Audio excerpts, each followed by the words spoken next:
Yo, we back. It's your boy Beezo. I got my guy Never with me. We back with Talk Nice with Beezo. Never introduce yourself to the people. Let them know how you been.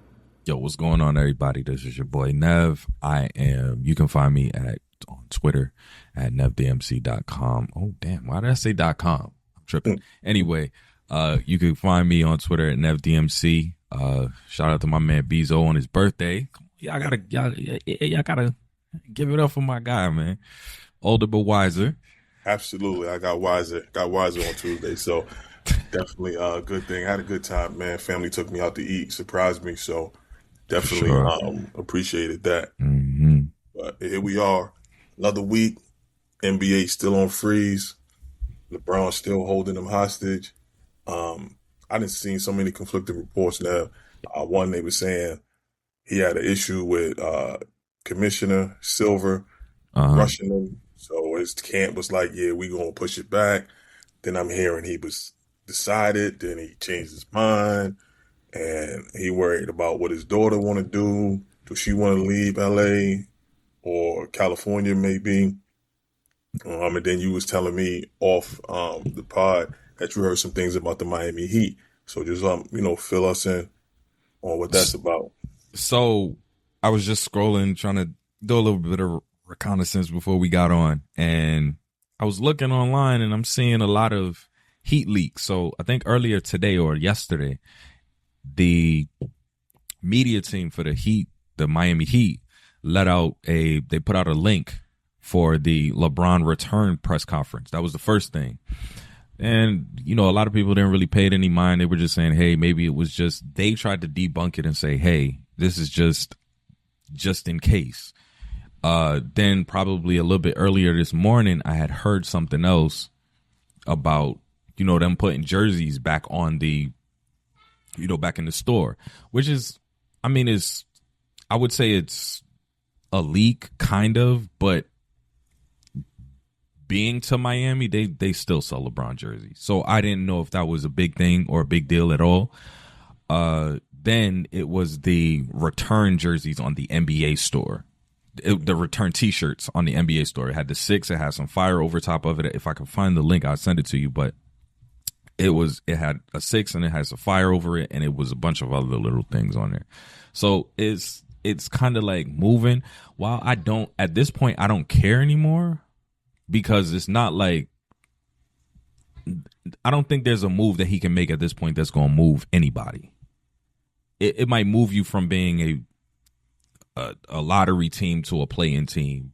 I don't think that LeBron has that like basketball impact anymore. I know I'm gonna get a lot of hate for that, but I don't think that it's gonna move anybody. Even if he joined the Sixers, they're going from the conference semis to probably the conference finals, and that'd be about it. But they're not making any big. There's no championship in his future right now. So Yeah, I definitely agree with you on that.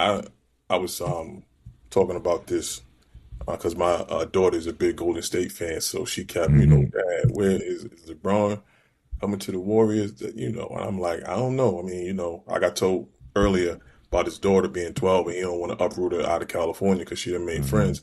So I'm like, that's a destination. And now where there's smoke, there's fire normally.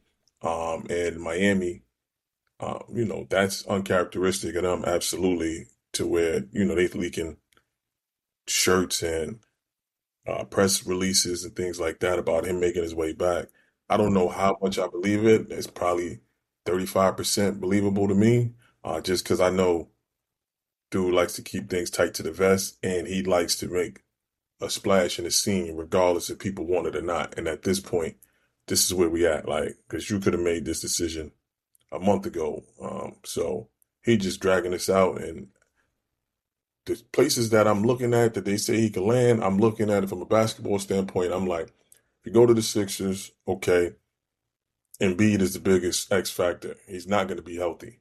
That's just a guarantee. He's not going to be healthy for the season. You got Jaylen Brown, who has to get acclimated to that system, and then you bring in a second guy who, what is he doing at this point? Standing in the corner. He's not a shooter. He has to have the ball in his hand to even, move the defense. So and then you got Maxi, who's the homegrown actual star of the team who's looking to say, my shots are not coming down. VJ Edgecombe, is trying to be that guard next to him where they can have a dynamic duo. On paper, it's cool. They got some guys that they signed to the bench, and they lost some guys. So, like you said, I could see them getting to the conference finals if everything goes right, and health is the biggest issue with them.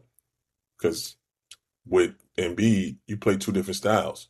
With Embiid, he has to get the ball first because if that's the case, he's clogging up the lane, so nobody can cut. When he's off the court, I think that's when they the best and deadliest version of the Sixers. But then I don't think that gets them anywhere without Embiid. To be honest with you, Yeah. Cleveland, we know how that's going to go. Anybody with James Harden on their team, when it's time for the money, he going to fold every time. So at Yeah. this point, it's a moot point. I mean, people got to respect him because he's been in the game 20-something years. He's dominated for majority of those years, so you got to respect it. But I think it's a slap in the face to the league. Like, sometimes you got to step aside and say, listen, I'm 42. I'm going here. I'm not going to be the guy. I just trying to, my last hurrah to get a championship. Yeah, let's keep it moving, man. But I personally would like to see him go to Golden State just because you with Curry, they talking about still with this August 6th thing with AD. Can AD say, I want to get traded because they didn't extend him? So, and it's a win-win. You get to be legacy, nostalgia, and try to win a championship. It won't happen, but all that other stuff, it's just gonna be paparazzi, lights and cameras to end up with nothing at the end. I, so from what I heard, AD is trying to talk extension with the Wizards. I don't think it's true. Uh, but yeah, I heard it. I heard that he was talking extension with the Wizards. Really extend him at his age and I, his injuries, and he's talking, I'm playing all 82 games.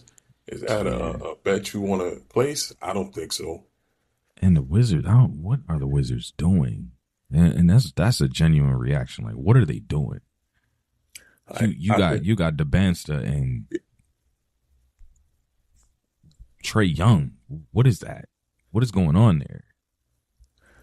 They have like about 3 different timelines, and that's not good for a team when you just got the first pick and you got a quote unquote generational talent like DeBansta.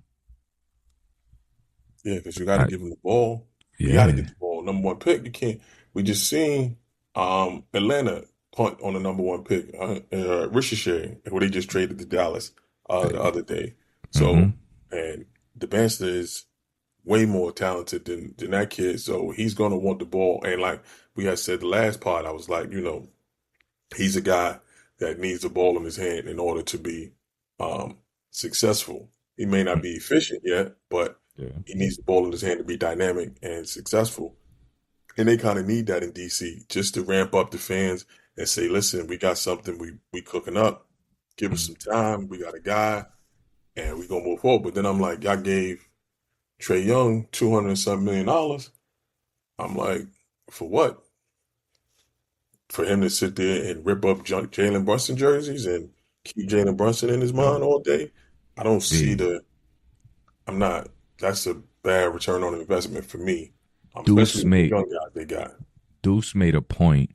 I don't know if he was on a podcast or at the Fanatics event, but Deuce made a point that I think that I was thinking, but I couldn't verbalize.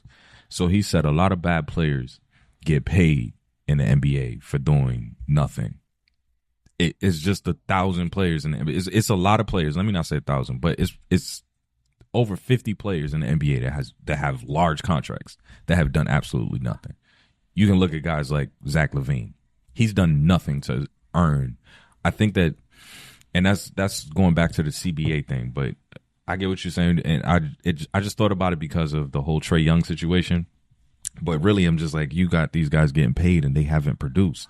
Trey Young's last big thing was the thing that he keeps riding on, which he played well against the Knicks in, what was that, 4 or 5 years ago.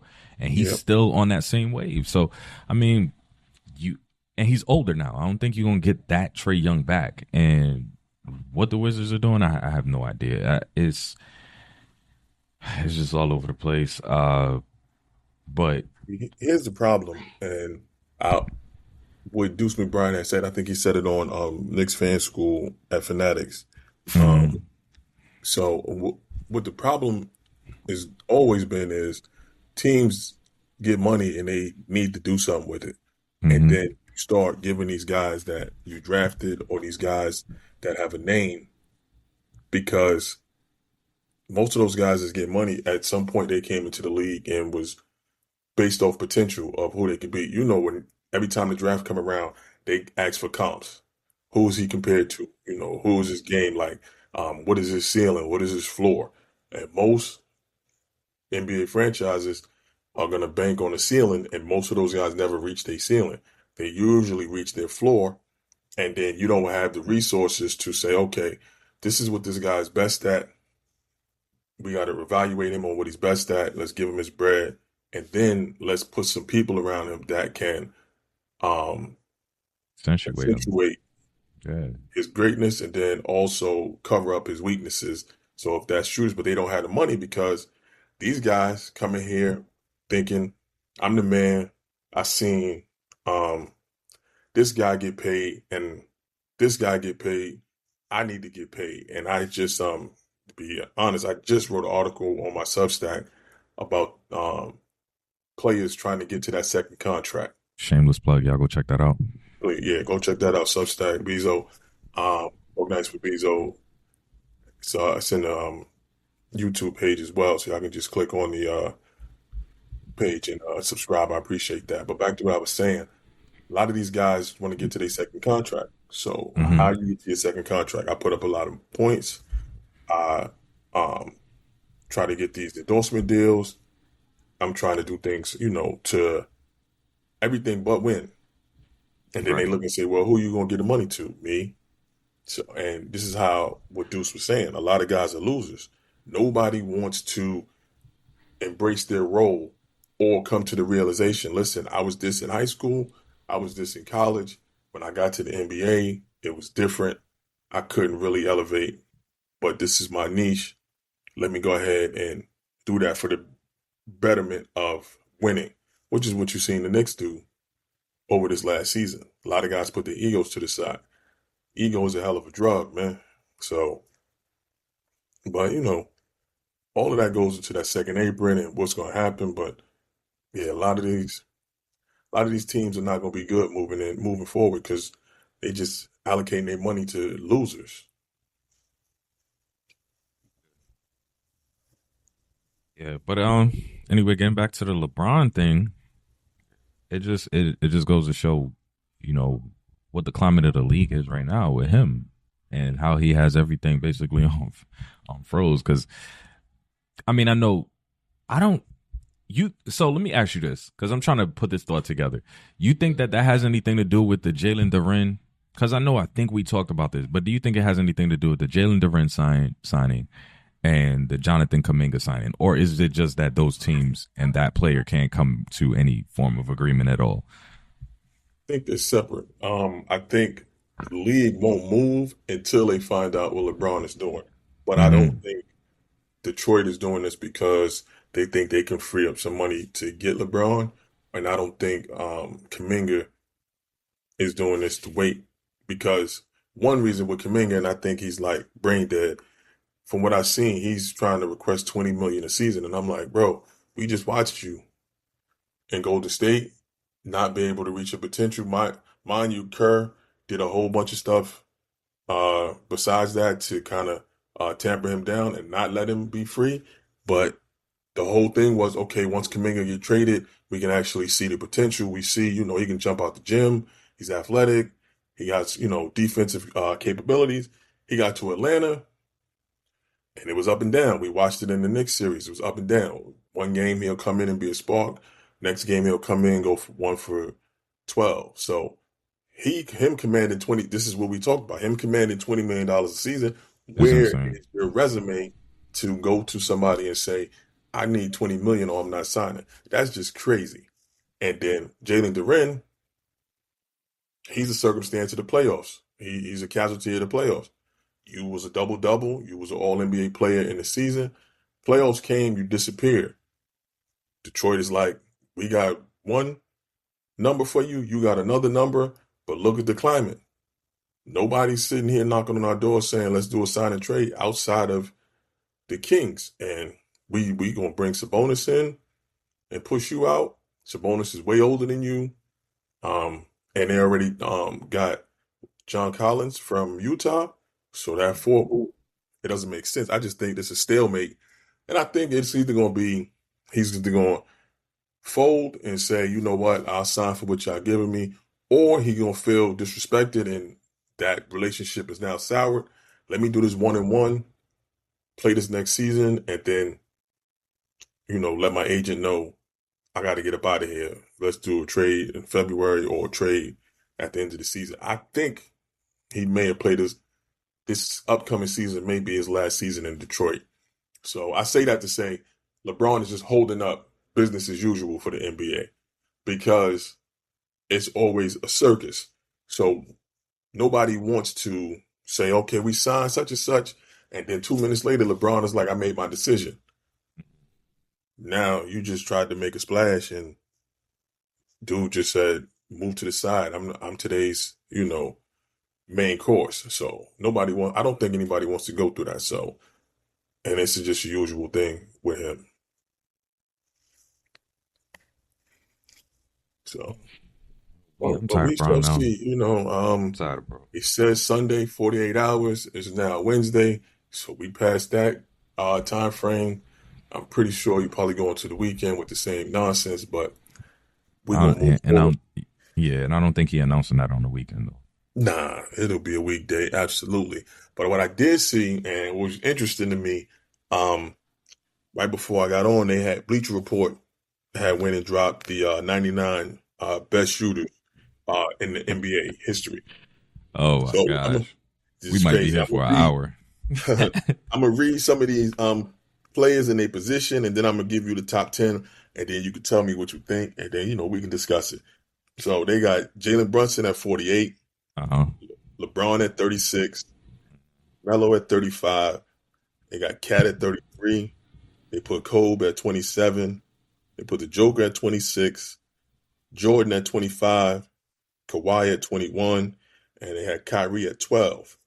And so then they had the top 10, which was, and I'm going from 10 to 1. So it was Cal Korver, Dame, Dirk, Nash, Bird, Klay, KD, Ray Allen, Reggie Miller, and of course, we all know Steph Curry is the undisputed best shooter in the history of the NBA.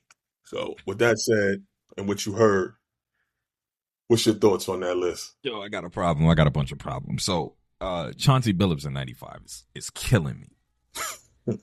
Because I say that to say this because I grew up I was in my teens when Chauncey was making that run with Detroit. So maybe I'm looking at it on a nostalgia basis, but I think Chauncey should have been higher because he made too many big shots. And I think that his 3-point shot was always something that the Pistons had in the tuck for whenever they felt like they wanted to do a kill. They wanted to hit a kill shot. They needed a heat check. They needed something. That 3-point shot was always there. So Chauncey at 95 is insane.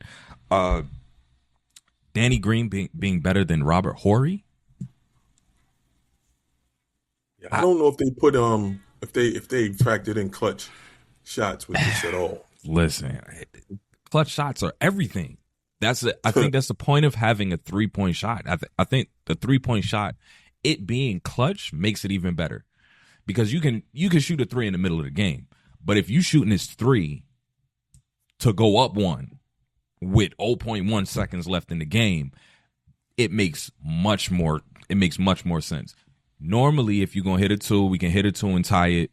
But if you hit that 3 and win it means so much more. Or if that 3 is a dagger and it puts you up 6 when it's now turned into a free throw game. You understand what I'm saying? Like, yeah, absolutely. But Danny Green being better than Robert Horry is crazy. Is insane to me. Yeah, I was looking at it and I'm looking at the names and I'm like, okay, this clearly not. I'm not sure what the criteria was. But also then I'm looking, I'm like, these guys that be putting these lists together, they never played basketball in their life. So a lot of these Mm-hmm. be analytic driven Mm-hmm. lists, which is not true to what your eyes see in the league. Like for me, love LeBron. LeBron can't shoot. For a lick. He can't shoot at all. So He, him being at 36 above Jalen Brunson and Jalen Brunson being at 48, regardless, it's been 5 or 6 years, he's clutch. He can shoot. His mid range is pretty much money. His 3-point shot is usually between 38 and 40%. So I need him a little higher. When I look at certain players and I'm comparing it, I'm like, I see KD at 4 and I see Melo at 35. And I nah. think a lot of that that's crazy to me because I'm like I watched Melo since '03 when he came from Syracuse, and I'm like, if anything he can do, regardless of he can shoot the basketball from anywhere. He's a Everywhere. 3-level scorer, Everywhere. damn near 4-level scorer at this point, and I'm like, so that disparity for me was crazy because I'm like KD at 4, Melo at 35, and we talking about pure shooters. There's not much difference other than whatever KD did winning in the NBA. But I'm like, Melo, boy, dropped 36 in the Olympics On just jump shots. on just jump shots. Matter of fact, if we want to talk Hold about on. the NBA, he scorched Miami for 50 on all jump shots. No layup. He scorched Chicago. Chicago, he put a All jump 62 up in the shots. garden against Charlotte. All jump shots. All jump shots. Like, we're not talking about somebody getting to the lane or somebody getting fouled and it's And 25 free throws. and to the So, listeners, to everybody that thinks that we're here glazing him because he was a Knick, no, go on YouTube and yeah, pull up the highlights and say it's gonna say Carmelo Anthony scores X amount of points, all jump shots, because he was automatic. He was automatic. so There was nothing to it. He was automatic.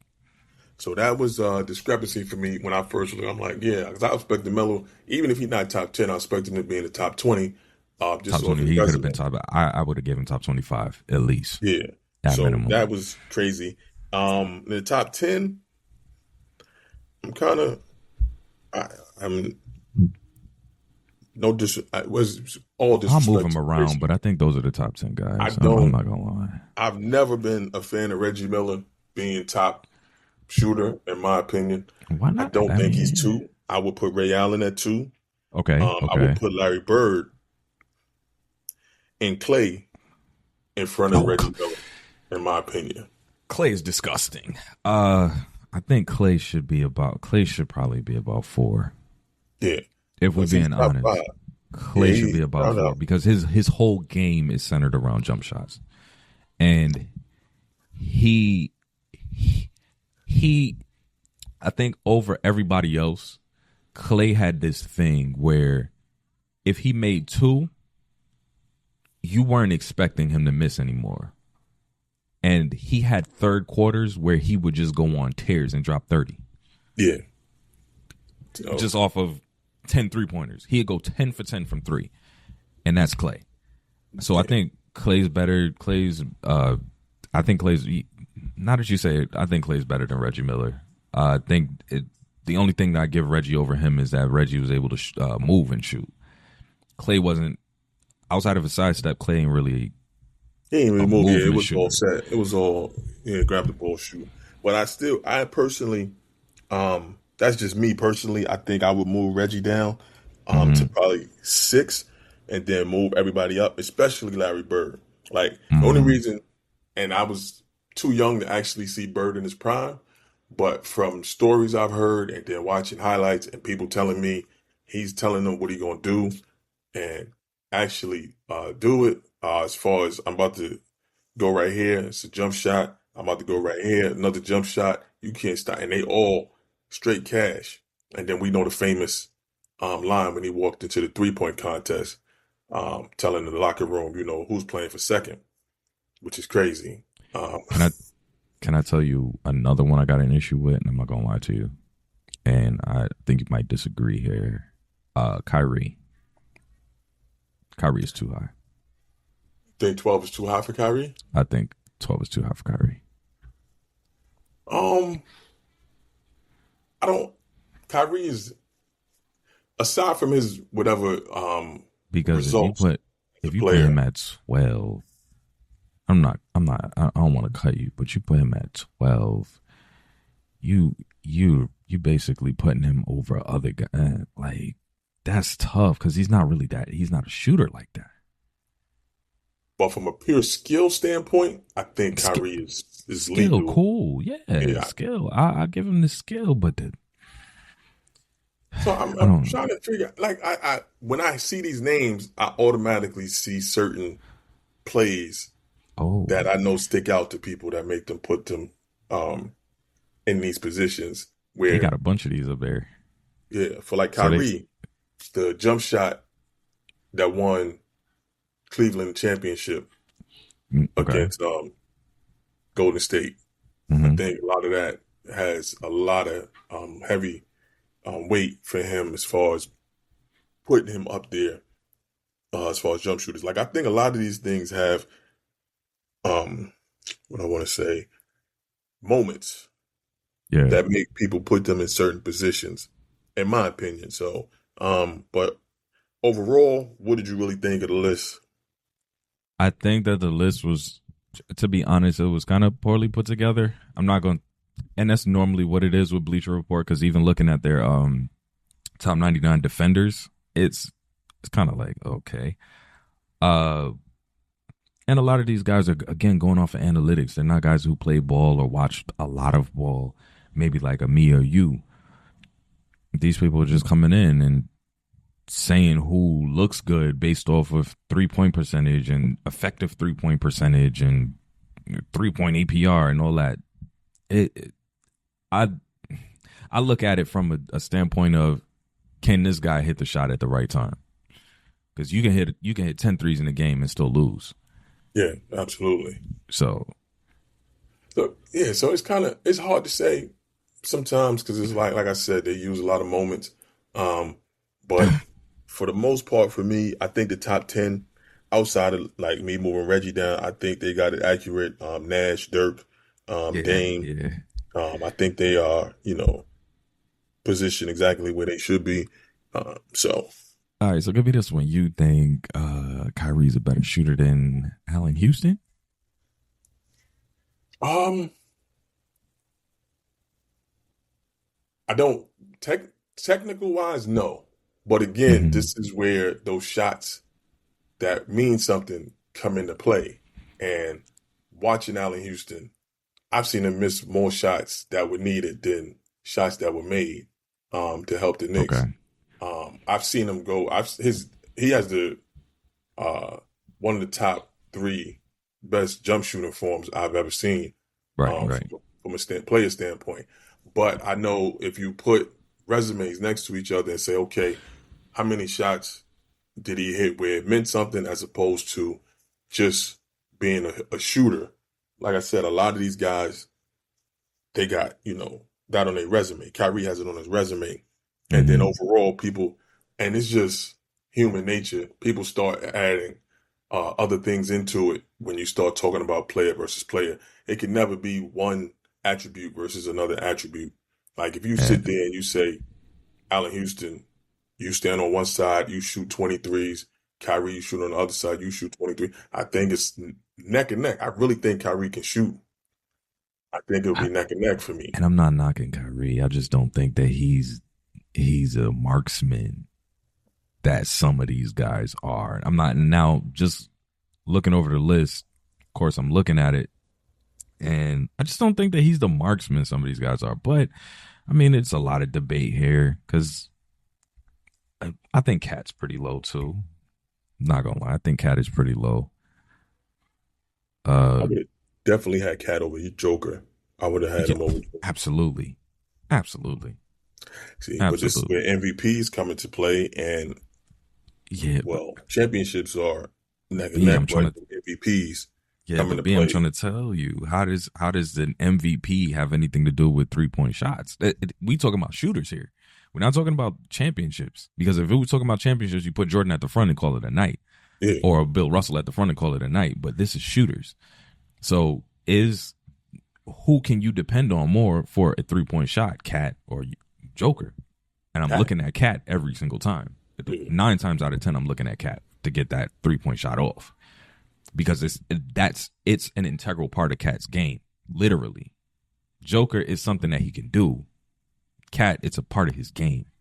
At one point, I think when he was in Minnesota, not as much here in New York, but when he was in Minnesota, he was literally calling himself the best big man shooter of all time, quote unquote. Mm-hmm. And analytically and everything like that, he is. Yeah, he proved However, I don't think Joker shouldn't be over him. And it's even coming down the list. You look at you got Tyler Herro and Zach LaVine over Chauncey Billups. Again, I'm going back to Chauncey. You got those two guys over Chauncey, and I understand the errors and everything like that, but you also you got to take into account, there has to be some form of filter that can take into account, yo, this guy can actually shoot. LaVine is doing it because he's taking high volume. This guy is doing it because he's taking 5 and hitting 3. Yeah, LaVine is taking 10 and hitting 3 or 4. It's two different ball games. So, I mean, again, it's efficiency. And some of these guys, it's just like you said, LaVine, he'll go 5 for 20. Where Chauncey, okay, I'm not taking 20 shots, but these 6 shots that I'm taking, they all mean something in this game, and I'm going to take the last shot at least 8 times out of 10, depending on who on my team, especially in the 2004 Detroit era. He was taking the last shot and making them. Clearly, he put him on his back and got them that championship against the Lakers. So I don't know. I get kind of irritated with these guys because I'm like, I'll be wanting to know who's sitting in the room, and then when they show the guy sitting in the room, I'm like, these dudes couldn't dribble a basketball. If you left them in an open gym and said, I'm coming back in 5 minutes, score 3 points, they couldn't even do it. So I'm like, these analytics, where y'all getting this from? Like, who told y'all that y'all have the cachet to even speak on the game of basketball? But that's where we at right now. Analytic-driven league where, and I'm always come back to these Knicks. Look at the teams we beat from Cleveland. We analytically lost to them 4-2 for Sean Sweeney. And I hope he don't bring that to the Orlando Magic. Analytically, if the game was 46 minutes, they would have won 4-1. I'm like, nobody plays the game on your computer. It's played on the court in between the lines, 94 feet. And it's a 40-minute game. Like, with emotion. It's emotion sweat, and heart. Blood, tears, all that. Like, people not robots. Like, this is not just throw somebody on the court and, okay, analytically, this is what's supposed. No, can't do that. I mean, I think they feed the stats into ChatGPT, and they're like, hey, you should have won. I'm like, that's crazy. And, the disrespect that's been going on. Like, we sitting here talking about 2K 27, and they got Wemby on the cover. And respect to Wemby, he's the future, absolute monster, alien, like they label him. But boy lost in the finals. Let's keep it 100 here, keep it tall. He lost. Jalen Brunson should have that cover because he's a champion. If it was OKC that won, I guarantee you SGA would have been on that cover. Was he on the cover last year? When he won, did he get the cover? I think he won. But again, I saw somebody post it, bro. Everything was set up for the Spurs to win this year. Even the championship shirts, everything was set up for the Spurs to win this year, and the Knicks kind of just snatched victory out of the mouth of defeat. I want to say I'm growing out of video games or growing out of 2K. So the cover don't really matter to me. As long as we got our respect on the court. He got a cover, we got a chip. Yeah, I definitely understand that. I ain't played 2K in a few years myself. I just been, other shit been happening. Life been happening. But, yeah, life. But, so. I just want to see the respect given to the team and to these guys. Even though, are the Knicks ever going to get like that full 100% respect from everywhere. No, they not. They won't. Yeah, and it's some part of me that's like I like that, but then I'm like, y'all just be saying stuff to be saying stuff, and I'm like, y'all just want to go viral with these takes. Um, It's still so Knicks for clicks, bro. yeah, Knicks definitely. Um, Still Knicks for clicks. as always. So that was just something I was like, yeah, I see him, I see Caitlin Clark, and I see a couple other people they had, What was it? Derrick Rose. Derrick Rose, and I Shout out Derrick respect. Rose. Shout out Shout D out Rose. Derrick Rose. You know, once a Nick, always a Nick. But I'm still like, yeah, put my man on the cover and give him. Like, let's continue those roses and those flowers to be given because he did something that a lot of guys in New York City fold under that pressure. So That's a but fact. I know the players love and respect him, and I seen Paolo Banchero give him his love and respect. He was Yeah. on the Stephen A. Smith show, and Mm-hmm. so and like I said, we said this last part. I think a lot of teams are going to try to mimic exactly what the Knicks did as far as that friendship thing, Or the power and of friendship. Yeah. power of friendship. I think a lot of teams will sit there and say, you know what, going into training camp, let's put our egos aside and see, we can, emulate what What they the did Knicks. last season. So, and that's the utmost level of respect. Yeah, So, but that's not, bro. That's not easily emulated when you really look at the from top to bottom way that the Knicks did it. Literally, everybody's connected in some way, shape, or form. Every single one of them. I think maybe, and I want to say probably the only outlier is OG, but every single player, every single person on that Knicks team is connected in some way, shape, or form. Whether it be Leon Rose was their agent, Leon Rose's son is his agent, or he was an agent. All of them guys are connected, knew each other in some way, shape, or form, had some form of camaraderie before they got to the Knicks, and they just gelled, and it's like New York. It became a melting pot, and it worked. That's not gonna work for everywhere. You know how you got them and I don't want to sound like I'm glazing or it's my favorite team, but the team is literally a once in a lifetime team. It's a once in a lifetime team. Once in a lifetime team, once in a lifetime run. You're not going to see this again. You're not going to be able to replicate this. It's hard. I already realized, I already know how things go. Once you get that luck, then it's anything that can happen, will happen at a certain point. But, hopefully, I can't wait till October For sure. to see what's going to happen. And like we said before, that offense, and see what these new guys, a couple new guys that they got, how they can, continue to keep going. Because I think it's a 60-win. I thought last season was a 60-win team if they didn't do that, if they didn't go through that 2-9 little drought there. But everything happens for a reason. So I think if they would have won 60 games, it might have been a different outcome, in my opinion.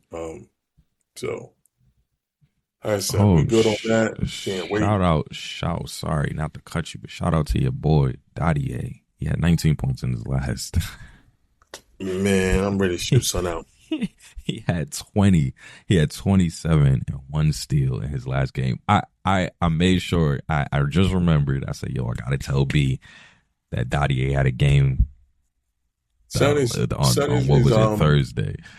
Yeah, Son is salary cap. He's salary cap filler. For me, he on that chopping block. It's time to keep your bags packed because that salary gonna be used to bring somebody in. If it ain't a third, they don't get a third string back center before the season start. Then I think that spot is gonna be opened up. One for either Novak Jr. or Khalil to maybe come in off of them two-way contracts that they about to sign, or just get us a third string center because Dottie is holding up space. I'm done on that. I need to go on this French connection thing. It's not working between Ntilikina, what's son name that we sent to Chicago midseason. Oh, Gerson Yabusele. Yabusele. He came in out of shape, looking crazy, wasn't helping. Another French guy. It's time to chop this French thing up. Other than Khalil, and I want to. My last one. He's the last one. If this don't work out, let's stop I going to mean, France to get guys to play I, in New York. I'm not even going to knock Khalil if he don't work out. He's a second round pick. So if it's a first round pick, I'll give it to him. But he's a second round pick. If he works out, it'll be a surprise. If he really works out, it'll be a surprise. If he doesn't, then it is what it is. But if you give me another first round pick, that's a guy that I thought was going to be something that ain't. Yeah, I might have to chuck a deuce to France and just leave it as is. They're already gonna piss me off. So I'm like, yeah, this is crazy. Like it's summer league. You can't produce here. Like, damn, you just Yeah, wasted he space. he hadn't really produced at all, and I think from what I saw from the highlights, and I think I caught the last part of the game on Thursday. They were force feeding him for the most Oh, part. okay. So I don't know if it was like a hey, everybody look, That's what telling we right got there. over here. But If they was there force was feeding them, that's telling. there was a couple times where baby Novak passed up a three to hit him in the corner for a three, and I'm like, hey, that was you, but Then the word came down. The word definitely came down to the coach. We need to highlight him. We trying to get him out of here. We need these teams to think he's something because we got to use that contract to get off that contract. That's what that was. The way you telling me, it seemed like the word came down from Leon and them. Listen, yeah, towards it. Yeah, let's go through that, man. if you watch the game, I caught the like I said, I caught the last quarter. I caught about the fourth quarter, and that's where I think he had like 6 or 7 points, and it was like all of them was just like outside of the offense. Hey, you got to give the ball to Bacone, and it was just like, hey, why is he passing up a three? Why is he driving to the rack, but then he has the shot, but then passing it? So I'm guessing you might be right. No, you probably are right. It's like a 90% chance. I think the word came down. Let them know. Yeah, absolutely. Quick question for you. Okay. So I was looking online, and Rich Paul was asked a question about who had the more cultural impact, Allen Iverson or Kobe, and Rich Paul said it was Allen Iverson. I personally agree with him, but you were saying that you had a little pushback on that, so I'm interested to hear what you feel. Okay, so my pushback on culture, when you talk about NBA culture, if you're talking about NBA culture, you're talking about Kobe Bryant. I think more players speak to that Mamba mentality, quote unquote. That's still around, and God rest his soul, he passed, what was it? I want to say 6 years ago. That's still around. The shoes. Every Nike athlete that doesn't have his signature shoes has his shoes on. Every single one. And his Mamba mentality religion is all over the league. Whether it be Jason Tatum, whether it be Devin Booker, whether it be those guys, it's become like a very important part of basketball culture to have Kobe Bryant somewhere. Whether it be just talking about him, whether it be wearing his shoes, whether it be I'm going to wear his number. Darren Peterson came in, said, hey, I want to wear 24. They said, hey, somebody else got it. I mean, the guys are still talking about Kobe. And while I agree with the culture part, where it regards to how they dress, how he brought, we're not getting racial here, but blackness to the NBA, the braids, the headband, the one arm sleeve, all that, cool. But I think for the most part, all of these kids now are looking at Kobe, and you can see it in a lot of their games. You can see it in the Zach LaVine. You see the remnants of Kobe Bryant all around the league. Devin Booker, Jason Tatum again. Remember Marshawn Brooks came into the league looking crazy. Rondé Hollis Jefferson cut his hair, did everything, went over to, I think it was the Netherlands, and started playing exactly like Kobe. Our own guy, Jalen Brunson.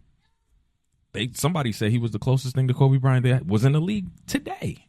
So I think he left an impact. I also think that is more accentuated with his death as well. But I think he's left more impact on basketball culture. I think AI has more impact on black culture. So with Kobe, and you hit on it right there, right before you had ended what you were saying. Is it more of the fact that he passed away earlier than he was supposed to, and a lot of people dedicate certain things because he's no longer here, not taking away from his greatness? He was great. He has, but I'm thinking culture-wise, is that mentality beneficial to the culture of the NBA if everybody thinks like that? No. Like, in my opinion, I think that is a isocentric way of thinking where I'm making sure I'm the best that I can be. And if you don't measure up to what I am, get out my way and I'm gonna carry you. Like his people is his people. But the way he even taught like Melo and some of these guys, it was from it's just me. It's just, I got the blinders on. It's me. I'm doing this. And you guys either gonna get on whatever or just move out my way. I'm not sure. I've never seen it other than him. All these guys that say I got outside of Jalen Brunson recently, all these other guys that say they are mimicking Kobe or have a Kobe mentality, it doesn't equate to winning. Tatum, but is it? Tatum can say what he wants to say. I do not see Kobe mentality in Tatum. I don't see it. Okay. I don't see. I got a guy in front of me. I'm not settling for this 3-pointer. I'm taking it to the rack. You can't stop me. And I'm putting this team. I don't see it in him. I don't see that. Mind you, and this is just, I don't even want to, I don't hate it, but I really bring it up. I played against Kobe in high school. Okay. I've seen him and his mentality. I played pickup games with him. The same way he played in pickup games is the same way he plays on the court. And it's me, and I'm killing whoever's in front of me. And that's fine. I just don't think other guys can emulate that. And I don't think it bodes well outside of the lines of basketball, as opposed to Allen Iverson. Allen Iverson, to me, made it okay for guys that come from where I come from to be who they are and to come into the NBA. And this is what I'm giving you. This is who I am. Take it or leave it. And I think it empowered younger guys watching him, because if you, from, my age, I've seen the guys before AI with the suits, you know, saying the right things at the interviews, not bringing in the culture that you grew up with to the NBA. Now, mind you, he's done things. And I lived in Philly for 10 years. So at that time when he was with the Sixers, so I've seen him do things off the court that you don't want to bring that into the NBA. But I think from a cultural impact for these young guys, if you look back on it, I think AI has a bigger cultural impact overall on the NBA. If you're talking skill set and how to be to get the best ability out of you, then yeah, I would say Kobe, because he was, like I said, isocentric on making sure I'm the best at all times and I can block out everything else. That's just my opinion. So I believe I would more lean towards Allen Iverson from a cultural impact on the whole NBA, especially you see overseas, China, these different places where they got do-rags on, they got chains on, they are mimicking black culture at these from the NBA, or you see guys want to come in and be that. So that's what my take would be on it. That makes sense, but again, I think at the end of the day, we're looking at a lot of Kobe Bryant and his imprint on the league, and I'm not sure what. See, I don't know what premise of culture they are coming from, because if you go black culture in the NBA, we're talking about AI, and I'll give that one to you. However, if you go basketball culture in the NBA, it's Kobe, and I I I don't see it any other way. Kobe has the biggest impact on basketball culture since Michael Jordan. The biggest impact, single biggest impact on basketball culture since Michael Jordan. Before Kobe Bryant came along, and during his up to, and I want to say during his prime, MJ had the biggest shoe. Everybody wanted to be MJ. You had X, Y, and Z amount of next MJs. Kobe is actually one of the quote unquote next MJs. So he had that big impact, and then he came into the league. He did what he did. He left off, and he was out for a couple years, and he was mentoring guys and giving guys, workouts, and then, he tragically passed away. But I think that he really had the biggest impact culture-wise in basketball. And yes, I agree with you 100% that his mentality is isocentric. And outside of Jalen Brunson, and maybe, I want to say maybe, because he talks about it, Jason Tatum. Those are the only two guys that have really won with that. However, it's still being said. You understand? Like, you still got guys around the league that, hey, I don't want my own signature shoe. DeMar DeRozan, I don't want my own signature shoe. I'm going to wear Kobe's. Jalen Brunson offered a signature shoe. I don't know if you heard about that. Offered a signature shoe. No, I'm going to wear these Kobe's. That's basketball culture. But is that impact because of his death, or is that impact because of because if you're saying the last person that had the impact inside the NBA was Jordan, Kobe is a carbon copy of Jordan. Like, you can put them side by side and they do the same moves, they have the same mentality. So is it really something where he changed the culture, or did he carry on a specific culture? It was I want to say it was probably a continuation, because remember, I think maybe I'm me and you might be in that same group that grew up and everybody was doing it was the Like Mike commercials. We're in that generation where the Like Mike commercials. It got to a point where maybe my little brother's probably he's just over 30. From him on is all Kobe. You can't tell them nothing about Kobe. Every last one of them. To them, Kobe is literally the GOAT. That's a whole nother conversation for another day. And not to disrespect the dead or disrespect his death, I think his death is also vaulted him to a place where he shouldn't be. I think he magnified his greatness. I mean, that's not taken away from what he's done, but I do believe. Because when he was alive, I remember days when early on in NBA Twitter, or quote unquote, they would excoriate him for going 6 for 24 in the finals. And nobody was talking about him being anywhere near GOAT status. But now it's literally, it's MJ, X, Y, and Z, and then Kobe's like fifth. Like, what? Wait, what happened? Yeah, he passed away, but take that out of it.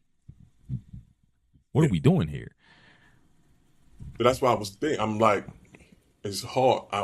It's not disrespect, because Kobe is great. Kobe was great. Mm-hmm. On the court, he was deadly. He was one of those guys, and it's because he took that Jordan mentality and took it to a different. No. I wouldn't say different level. I don't want to say. Don't you? Yeah, I was about to say you treading crazy territory. Crazy. He emulated it, and that's where it was. Okay, this guy, and he won. Mind you, with Shaq, he won, but he did win. He won 5, so you can't take those away from him. But in my mind, I'm like, between him and Iverson culturally, and you can't because you can't separate the two. Like, I grew up watching Iverson. People was wearing the Reeboks was right up there with Nike. Yeah, I remember. Yeah, for sure. I had probably about 2 pairs of them. I had the red ones and the blue ones.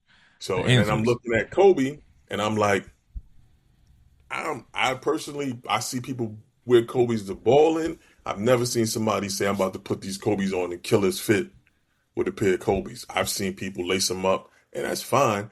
But I don't see people, just like how the Jordans, to this day, they keep releasing them and releasing them. Dog. I don't see that same impact Nah, with I don't think any basketball shoe is ever gonna get that again, yeah. unless the Tinker Hatfield comes from wherever he at. If he's dead, God rest his soul. But unless he come back and start cooking like that again, we ain't finna see that.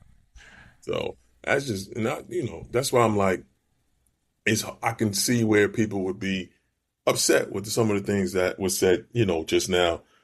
But it's the truth to me. Like, I think his death accentuated a lot of things when it came to him because, and this is with anything, I always see it when somebody passes away prematurely, people feel like they can't speak genuine about For any sure. faults or flaws For sure. of that person. So now everything is praise and flowers. And that's great. You can give him his praise and flowers, but there's things you can talk about and say, you know what, this was a continuation of this. And can we really say, because if you didn't see Jordan play and you've seen Kobe play, you would think Kobe created that style of play. If you woke somebody up out of a coma and just played them Kobe highlights and they never knew about it, they would say, okay, yeah, this guy is great. And he is great. But you wouldn't, when you look and you say, okay, yeah, he took that from here. And that's fine. People do that all the time. But you got to put that into perspective. I mean, yeah. So, Again, it depends on how you really phrasing it. I would have to know what form of culture they're talking about. Because, again, if we're talking about basketball culture, you're talking about Kobe. You're talking about Kobe. If you're talking about black culture in the NBA, then I have no argument with Allen Iverson at all. But basketball culture in the NBA, that's Kobe. Yeah, that's definitely Kobe. And I don't want to, again, I don't glaze him because he's passed away. I try to separate and it sounds crazy, but I try to separate the death from the player because both of them coincide. But I try to separate the death from his NBA legacy.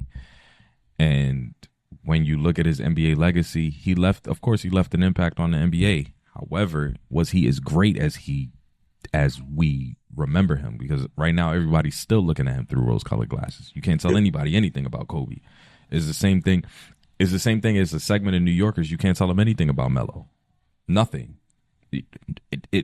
We were having arguments early on in the playoffs about how Melo changed how everybody look at the Knicks and and talking about how he's always going to be better than Brunson. At this point, what's the conversation? When it's time for somebody to pass Kobe, what's the conversation going to be? Will they let him? Of course. Or it's always going to be the lore of you can't because he passed away. Nah, you can't do that because then you got to start doing that to Wilt Chamberlain. You got to start doing that with the passing away to the death. You got to start doing that to Bill Russell then too, because we can't use death as a point to cement someone in a space. See, but it's a difference because Bill Russell and Wilt Chamberlain lived. Mm-hmm. Kobe died tragically. You see how when you die tragically, it's taboo to speak anything negative about somebody when they die tragically, right? I mean, is it really taboo to say his career wasn't as great as people make it seem? If you put that on Twitter right now, what kind of responses you think you would get? And then people, when they listen to this, people are gonna have, it's just not. It doesn't go over well. It doesn't ring well, yeah. So doesn't ring. You never. I just think he is a I guess you want to say angelic figure in the NBA, where mythical figure. Yeah, mythical is a better word. Mythical figure. You can't. Anybody that does it gets shunned. Bro, you can't do it, and it's like, okay, then we can't really compare. And people are still on podcasts, hour-long podcasts, telling Kobe stories, Kobe nightmare stories. Who was it? Nick Young was on a podcast the other day talking about a nightmare story. Julius Randle told a nightmare story just maybe a couple months ago about how Kobe did X, Y, and Z. while they were in camp and X, Y, and Z. As long as there's And players around to keep that stuff alive. it's always going to be that. And like I told, I have this conversation with people, and I'm like, superstars or great players, when you hear these stories, they don't know these horror stories or people saying he gave me tough love. It's because great players don't know how to mold other players because they've never in their playing days had to sit there and worry about And that's why they're players 6, 7, 8, or 9. And that is Right? why they're horrible coaches. Yeah, and that's why exactly, and that's why great players become terrible coaches, and you see role players become great coaches because they don't know the mentality of how to get everybody else involved. I know how to get myself involved, and I know when it's money time, y'all got to get the hell out the way. And so yeah, and that's what I'm saying. Like I get it, and I understand it, and it makes for great podcasts for these guys that tell these stories. But in the grand scheme of things, I'm like, that's not great because look, prime example, we go to Jordan when he went to the Wizards. Kwame Brown, he damn near he destroyed Kwame Brown's career Yeah, from the way he broke he was on. Kwame. He broke Kwame because the funny thing is, and I got a friend. Shout out to Jeff. He's from the Washington area. We're about the same age. Well, no, he's a little bit older than me. And a lot of the time when we have a conversation, he's like, yo, Kwame should have been real. Kwame was cool up until Jordan walked in the building. And that's that mentality. See what I'm saying? If you're not made like that, like for example, you brought up Julius Randle. Julius Randle could tell all the stories that he wants. Julius Randle got shipped out of LA because he's mentally weak. Same reason he got shipped out of most of these other places he's playing. Shout to him in Brooklyn. Hopefully, he Disgusting. It was nasty, but hopefully, disgusting. He'll get his 20 and 10. But his mentality is what got him shipped out of LA dealing with in Kobe. And he can say all of that stuff he wants. I know for a fact, Kobe looked and said, oh, you not mentally strong. I got to get people in here. Right? And the Nick Young stories about, and they shouldn't have been celebrating because they was getting smacked. Yeah, they But were. him saying, that can rub players the wrong way because everybody's not built to that. And then you start going through guys and you start you start throwing people in the litter like, oh, this guy, he's not made like that.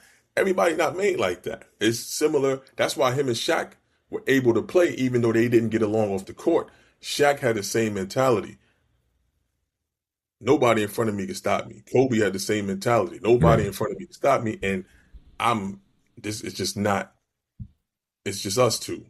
So that's why they were able, even though they didn't get along off the court, they were able to win those 3 championships together. But that's what I'm saying. When the culture, if you are alienating guys and people don't want to talk about that, did it really shape it, or is it just something that's cool to say and say, when I come in, I want to be like Kobe because he's revered and regarded as one of the greatest. So, but these are real conversations that a lot of people don't want to have. But for sure, it's a real conversation. And then even when you look at it, let's look at 2014, 2015, 2016, those years when Julius Randle was there. I think he only played with Kobe his rookie year and his second year. Look at those years. Kobe refused to back down and it messed them up. Yeah. Completely. And that was because he had the Mamba mentality. Kobe, God rest his soul, to my old barber Ray out in Jersey.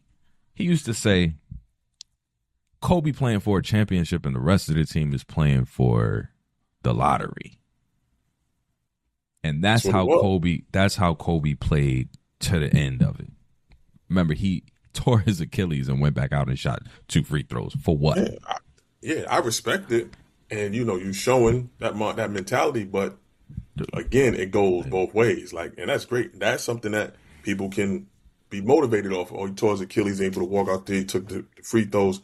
We can, if they was going to rally back, whatever the case was, or the next game, we can, we we can use that as motivation. But that's a double-sided sword, two sides of the same coin. Like, is that something that we really are going to be going into a team and say, okay, this is the mentality? Because you're not taking into account of other guys and who they are as a person. And that's what I'm saying. Like, it's tunnel vision. If you're not in my tunnel, I'm running over you. And you don't like it, then hit the road. And I got the cachet to do that. And that's fine. But that's just not a So culture that I would say right. I'm giving to a young guy to come in and say, yeah, to compete in the competition level and, pushing yourself to the limit, absolutely. But also be able to be open to learning these other guys, not saying y'all got to learn me. And I think that was the big difference between Kobe and Jordan. Because remember when Jordan got to a point, remember Jordan had to go up against the Jordan rules, quote unquote. He had to go back, change his game. Phil Jackson came in and Jordan had to learn the triangle. As much as we as New Yorkers right now hate the triangle, to this day, I still hate that thing. He had to come back and learn that. And he did that regardless of what was going on with his whole mentality and him trying to go after it because he wanted to win.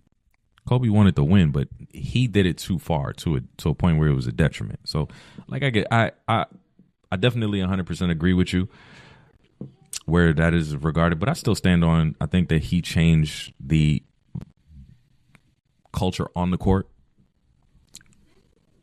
AI affected it off the court. And just in this last point before we get out of there, just to leave you with this question: Do we look at Kobe's career differently if he doesn't spend those first few years with Shaq? Yeah, it was arguably the most dominant player, absolutely. Because I've had this think tank before where I've thought, hey, maybe he'd have been like a T-Mac or Vince Carter or something like that, and flamed out by the time he hit, or maybe flamed out by the time he hit 30, 32, because of how shot centric he was. He would literally shoot his team out of games. Remember through those years before when he lost Shaq and was going towards, I think it was like 4 years or 3 or 4 years when Shaq was traded away. He was there before they got Paul Gasol. Kobe. I don't want to say Kobe. It was a chop. It was. He had the ultimate green light, and it was inefficient. But I'm not taking away from that man. But it's just a question: would we look at his career differently if he didn't have the luxury of being able to develop with Prime Shaq? We would, because you have a generational, and I'm not even going to say player, you have a generational force on your team. Shaq is shooting about 50% from the field. There's not a soul in the NBA, even probably today, that could stay in front of Shaq. There's prime nobody, Shaq. I don't care who you are. There's nobody. Tell me Bill Russell. There's nobody. Nobody could stand in front of Prime Shaq. There's nobody that can stand in front of Prime Shaq. You can do saw that. I saw that. You can do things to irritate him. You can do things to. I don't know if you remember. My godfather, God rest his soul too. Jesus, I'm talking about a lot of dead people today. But my godfather, God rest his soul, big Nets fan, right? Jamaican guy, big Nets fan. I remember he always used to say, "There's nothing you can do with Shaq." Do you remember seeing Shaq grab a rebound over, I think it was grab a rebound or he was about to dunk over 4 nets. There's a picture online. Near one of them could stop him. There's nothing you can do with him. He averaged 37 and 20 in one of those finals. Yeah, like 37 and 20. Like 37 and 20. I just want people to understand that. Like 37 and 20 average in a final series. Mm-hmm. He was a force, and that's why I'm saying, like, the question becomes, and people may not want to have it, does that man have a different trajectory if Prime Shaq is not right behind him? He does not, and I continue to say it, and I'll get beat up. I don't care. My back is big, so I'll take it. The last finals that they lost, they tried to make him the number one option. It didn't work. And that's why Gary Payton never got a ring with the Lakers. That's why he never got a, I didn't want to say his name. I was trying to find another name to call him. But yeah, that's why he never got a ring with the Lakers, because they put the ball into Kobe's hands. I think, if I'm not mistaken, his usage percentage was more during that series than it was for Shaq. And with all that being said, even that, and I'm gonna wheel it right back around to the Knicks. When you look at Kobe Bryant's mentality, right, and you give that to a guy like Jalen Brunson, and a lot of people are gonna hate me for this. Kobe started the Mamba mentality. Jalen Brunson perfected it. Yeah. He perfected it because he did it in a way that he had it, but he wasn't selfish about it. And he knew when to be selfish. That's how you're supposed to take that and then morph it into what we see that just happened last season. Yeah, I'm here. Fourth quarter is mine. And you know what? Because I don't want to be too long on here, but Jalen had to really learn that along these last few years, because that was part of the reason we were being stagnant, along with the coach that we had. But we were being stagnant because it was ISO, pick and roll, ISO, and it was that. And I think LeBron had said it. He was like, a couple years ago, they were able to key in on the offense because it was all Jalen Brunson. So you knew everybody else was going to stand around and watch. So now when you take that Mamba mentality and you say, okay, I can do this, but I also can understand these guys. And it may be the friendship thing where I know these guys because I've been playing with them for years. So I know how to motivate them and I know what to do. Yeah. As far as, getting everybody involved. And then when it's my time, they respect me enough to do that, as opposed to people were scared to speak up. And we not only talking about Brunson. We talking about it in general. If it's a young hooper out there listening to this and you really want to have that mentality, look at him. And remember, you got 4 other guys on your team. You might have a guy that can shoot better than you. Make sure he gets the ball. Make sure he's in rhythm. You might have a guy who can bang down low better than you. Make sure that he's got the shot. And if he's off and that guy's off and you got a guy that can rebound better than you, you got those guys that are around you. You got to make sure that you are on your game and you ready for your time, because your time will come. It's not a I'm going to do this all game and I'm going to shoot because you can't start out and shoot your team out of the game and then expect for everybody else to pick up the slack. It has to be a team effort from the beginning. And I think that's the thing that Jalen Brunson learned. And I think that's the thing that Kobe Bryant kind of missed through his progression throughout the league, is even when, he was doing the same thing even when he got Pau Gasol.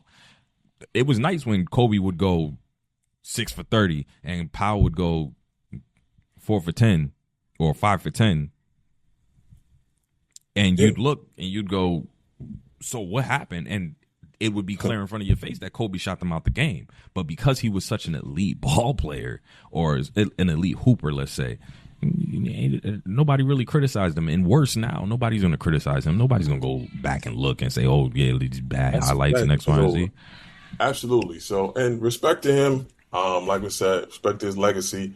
But, some things just need to be said. And ladies and gentlemen, this is why the New York Knicks are champions, because Jalen Brunson was able to take that Mamba mentality and morph it into what we have now. And y'all going to see a whole lot of us for the next coming seasons.